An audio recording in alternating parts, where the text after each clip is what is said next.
kali ini kita akan mencoba belajar tentang tahapan-tahapan melakukan konfigurasi proxy. Pertama-tama pastikan kita terhubung dengan internet ya. Pastikan kita terhubung dengan internet. Oke, saya coba lakukan pengecekan. Oke. Karena konsep atau cara kerja dari proxy sendiri adalah sebagai middleman, seperti yang saya sudah jelaskan tadi, sebagai middleman di antara user client dan internet.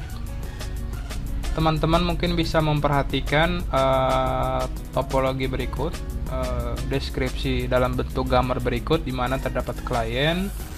Pertama, klien akan mengakses sebuah layanan dari sebuah router yang bertindak sebagai yang memiliki fitur proxy. Selanjutnya, proxy akan melakukan request ke internet.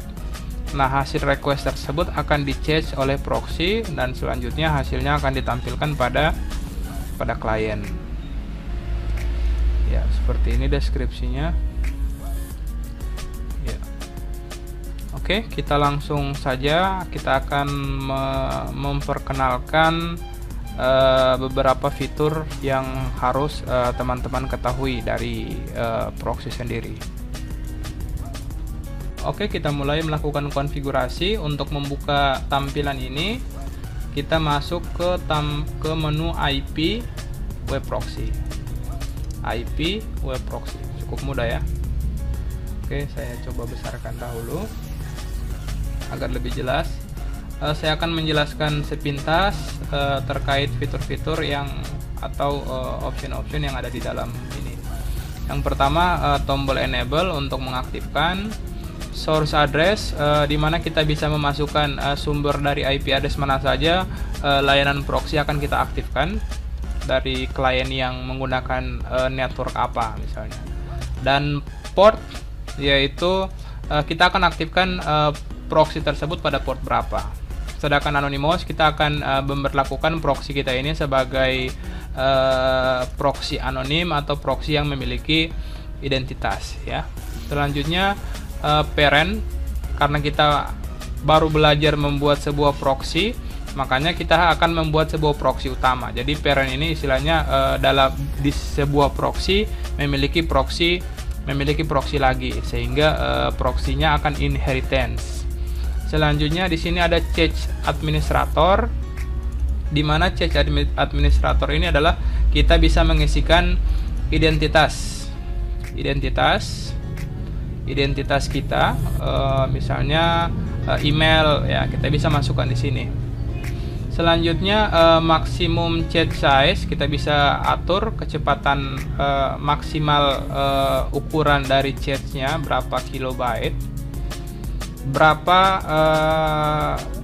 Kalau yang ini berapa ukuran keseluruhan ya, istilahnya berapa penyimpanan untuk yang kita akan sediakan secara default unlimited.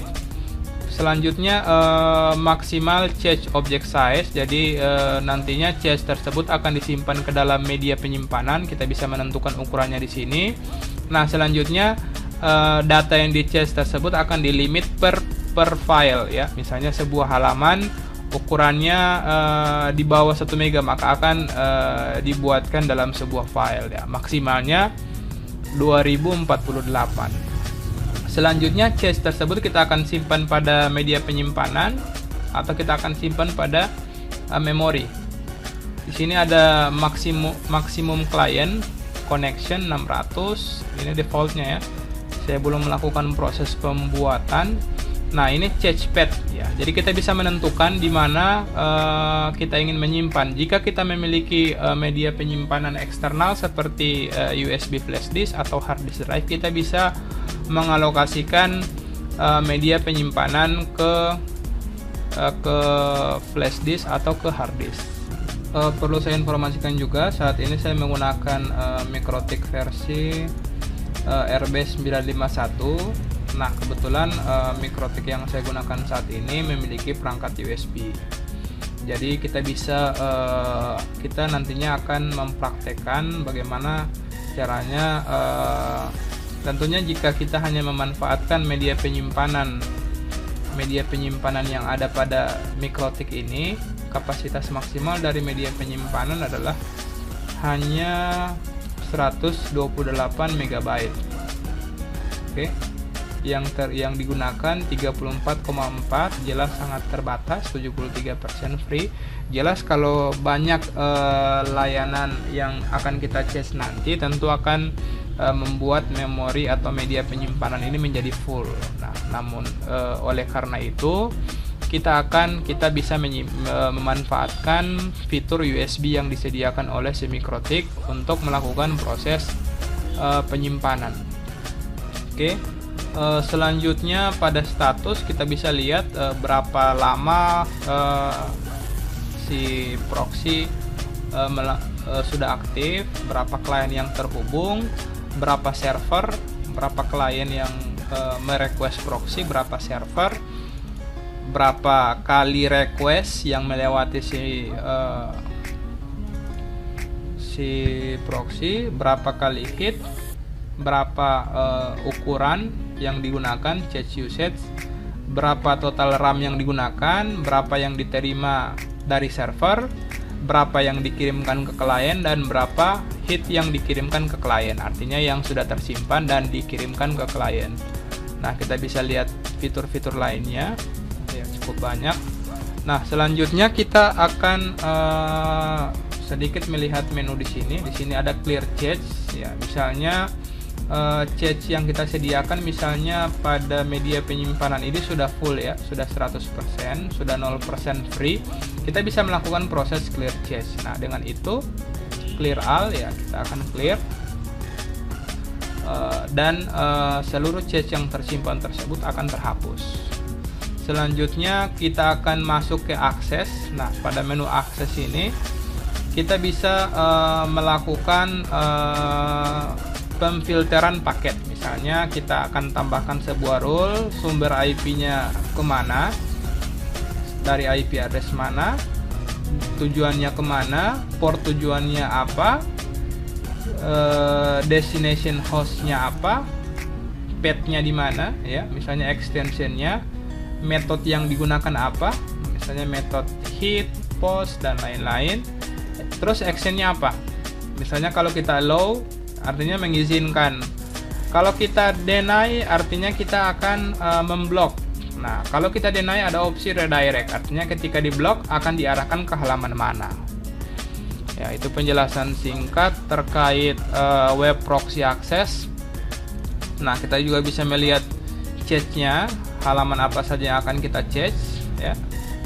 Selanjutnya kita bisa lihat web proxy connection ya, dan cache content. Oke, cukup sekian perkenalan konfigurasi atau fitur yang tersedia pada web proxy pada MikroTik kali ini. Selanjutnya kita akan langsung mempraktekkan berdasarkan studi kasus yang ada.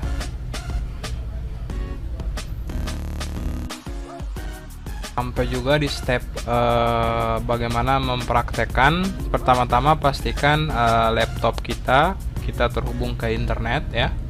Pastikan kita terhubung ke internet. Selanjutnya kita akan memulai konfigurasi proxy. Kita buka Winbox-nya.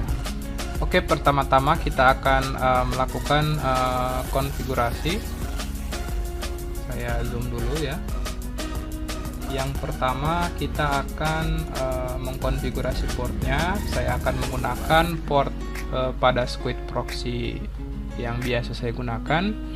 Selanjutnya saya akan masukkan email saya ya. Pada saat ini kita akan mengkonfigurasi pada MikroTik dengan teknik proxy yang manual. Jadi kita harus melakukan beberapa pengaturan pada browser agar si browser dapat menggunakan port yang kita tentukan. Tentunya kita bisa melakukan konfigurasi proxy dengan mode transparan, namun kita akan bahas pada pertemuan atau video berikutnya. Kali ini kita akan konfigurasi standar saja. Kita akan mempelajari cara memblok koneksi, cara mengizinkan akses, bagaimana si proxy melakukan change dan lain-lain. Ya, kita langsung ke aksesnya. Oke, saya lebarkan dulu. Selanjutnya kita akan menambah sebuah aturan baru. Misalnya kita akan memblok tujuan destination hostnya ke website smkn4gorontalo.sch.id. Kita akan lakukan proses deny. Oke, jadi destination address-nya dari mana saja, source-nya dari mana saja, destination-nya kita kosong, port-nya kita kosongkan. Namun dalam hal ini bisa juga kita mengisi, misalnya portnya tujuannya 80 untuk web, ya bisa kita isi. Terus untuk metodenya kita kosongkan, DST hostnya kita isi dengan domain ya. Kalau destination address-nya kita akan mengisi tujuan IP address-nya. Terus action-nya deny, artinya kita akan memblok. Oke, kita sudah coba buat sebuah rule sederhana ya. Selanjutnya kita akan melakukan proses pengujian. Oke, karena proxy yang kita gunakan adalah proxy standar, maka kita harus melakukan proses untuk mengarahkan si web browser agar dapat melakukan browsing dengan menggunakan konfigurasi proxy yang telah kita tentukan. Jadi kita masuk di preference ya. Kita masuk di advance, kita masuk di network ya, pada bagian network. Jadi masuk ke setting ya, saya ulangi lagi, masuk ke menu advance, masuk ke network, terus kita klik setting. Nah, di sini dari awalnya auto detect ya, awalnya auto detect, terus kita atur manual ya. Nantinya kita akan mempelajari bagaimana sih apakah semua klien harus kita konfigurasi seperti ini ya? Tentu tidak. Kita akan memanfaatkan fitur firewall atau dengan istilah kerennya itu transparent proxy. Bagaimana kita mengarahkan akses dari port 80 ke port 3128 secara paksa istilahnya. Terus kita masukkan IP dari HTTP dari server proxy-nya 10.1 ya. Terus kita masukkan portnya ya, IP-nya, portnya, ini portnya, ini IP-nya 10.1 ke klien, ada yang ke klien. Oke, selanjutnya kita oke. Dan kita akan melakukan proses pengujian. Misalnya kita akan akses smkn4gorontalo.sch.id. Kita coba. Ya. Ada tampilan forbidden, artinya ini adalah pesan yang digenerate dari MikroTik HTTP proxy. Administratornya berarti benar website ini sudah diblok. Kalau kita lihat aktivitasnya, ya di sini ada hit ya, ada hit, ada paket yang di hit oleh si proxy. Kita juga bisa lihat cache-nya, cache yang ada. Oke, connection kita bisa lihat ya, ada pengaksesan dari IP address ini ke tujuan ini, dari IP address mana saja kita bisa melihat. Selanjutnya kita akan misalnya ketika orang mengakses website smkn4gorontalo.sch.id, namun ketika di deny terus kita akan arahkan ke website yang lain. Misalnya kita arahkan ke walidumar.wordpress.com. Terus kita oke. Kita akan coba lagi ya. Kita akan coba lagi mengakses ya, kita akan coba lagi mengakses. Ketika saya klik, nah otomatis akan diarahkan ke website yang kita sudah tentukan tadi ya, seperti yang ada pada konfigurasi pada MikroTik, akan diarahkan ke halaman yang lain ya. Itu asiknya bermain-main di proxy ya. Sudah 3 hit ya. Terus kita kalau sudah tahu cara memblok, kita akan lihat akses ya, klien yang connect. server yang terhubung, headnya, cache yang digunakan. Ya, kalau kita lihat filenya, ya ada peningkatan dari awal, ada peningkatan, ke uptime-nya juga jalan.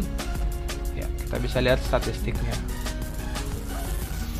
Ya, saya rasa sekian video kali ini, semoga bermanfaat ya. Di tutorial berikutnya kita akan bagaimana kita memblokir sebuah akses atau download terhadap sebuah file. Misalnya kita akan mendownload sebuah file zip atau sebuah file mp3 atau sebuah file word. Nah, kita akan coba untuk bagaimana caranya kita akan blok menggunakan proxy. Sekalian akan dibahas juga terkait tutorial bagaimana caranya untuk melakukan konfigurasi transparent proxy. Sekian video kali ini, semoga bermanfaat. Apabila ada pertanyaan, silakan ke komentar atau email ke saya. Terima kasih. Wassalamualaikum warahmatullahi wabarakatuh.